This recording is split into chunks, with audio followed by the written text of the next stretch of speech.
So here are our active recoveries. Try to do the stretching circuit nightly would be great, and then we have some recovery circuits here that we'll go over. These ones are a bit more sort of these ones I want you to do on your days off. So if you did workout A on Monday, you would do this recovery session on Tuesday, you do workout B on Thursday, and then recovery circuit 2 on Thursday, and so on and so forth. And then the stretching one can be on a daily basis. I have the rounds down here, so again, you'd be doing 30 seconds on each one. So you would do this stretch, this one, so lat left, lat right, hip flexor left, hip flexor right, groin left, groin right, prayer lat stretch, and then you would rest and repeat. So this is actually 30 seconds off to sort of get you going to back, and then you're going to start right from the top again. And you would do 1 to 2 rounds of those. Again, you see rest and repeat at the bottom of each one. You would do 2 to 3 rounds of these other ones. So here's the stretching circuit. Here's our lat stretch. If you can actually throw your hand over top, so your palm would be sort of, your thumb would be facing down, would be sort of ideal. But you hang out, you look into that armpit, get a nice stretch on that side.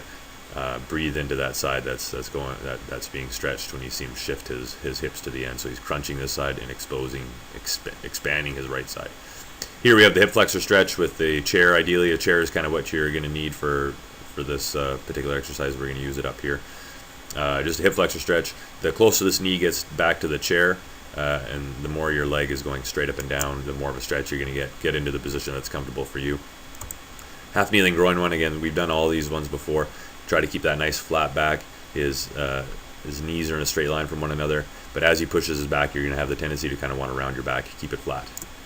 And then finally up here, a prayer lat stretch, sinking those hips back. You're trying to get this stretch kind of in this upper back part. If you can imagine being hunched over at a computer screen, we're trying to do the opposite of that, where we're getting some extension through our T-spine. Not our lumbar spine here, not our cervical, and we're also not looking up, but keeping that nice position like that.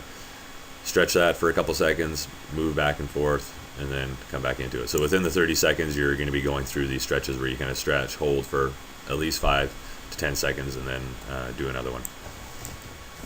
Here's a recovery circuit that's aimed more at gaining mobility. So if you're a stiff guy that's not too flexible, this is the one that you can kind of give a bit more time and attention to. Here we got our stationary Spider-Man as a warm-up we've been doing all the time, holding each position. Hold that for a second, hold that for a second. 90-90 hip stretch. They call this 90-90 because this leg's bent at 90 degrees, this leg's bent at 90 degrees. He's squared up along that knee and he's moving this way, and then he's going to turn around and try to square his chest up along this line here. Again, great little stretch. Again, try to be chest up. This one might be tough. You're really going to have to put your hand out to the side to support yourself. But being chest up there, and then turn. Again, this one's going to be 30 seconds on each side, so keep flowing back and forth between the two legs on this side, and then you would position yourself the other way for the next one. Down here we got push-up down dog here, so you can come in, do a nice tempoed push-up, and then really sitting back, really trying to get in through this T-spine area here again. Don't have your legs completely locked out back here. I don't want the limiting part of the stretch to be the legs back here. I would rather it to be where you feel it through your upper back. Another upper back one. You're sitting back on your heels, so your butt is right on top of your heels. You have to keep your hips 100% steady, and then you're going to see how much you can rotate these shoulders while keeping these hips 100% still for that hip-shoulder separation. Here's the next recovery circuit. This one's aimed a bit more at gaining stability. So if you find yourself to be a pretty flexible person, this might be the one that you might want to do more often than the mobility one. Anyway, it starts off with our Superman reaches, where we're trying to drive this foot back, getting as long as you possibly can, trying to create a perfectly straight line. Hold on to a broom or a bat or something like that.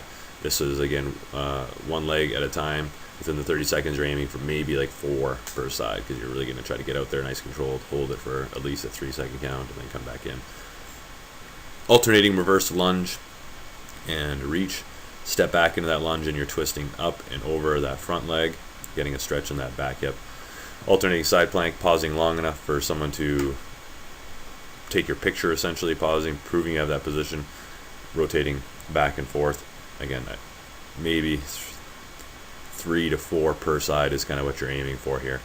Alternating glute bridge, keeping this perfectly straight line from shoulders through the hips to the knees. Extend one leg out at a time, hold it.